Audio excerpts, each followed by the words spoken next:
Vice ganda bumisita sa kaibigan sa Japan habang nakabakasyon.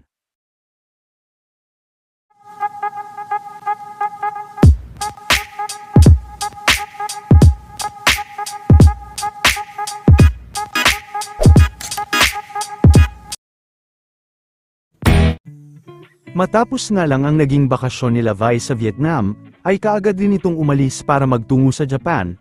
Bago din ito umalis at habang nasa airport ay naabutan pa nito ang mga FEU players na nagpa-picture din sa kanila.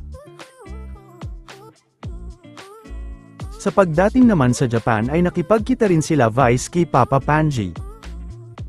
Si Papa Panji din ang nakasama nila ni Ayon noong Pebrero sa Japan.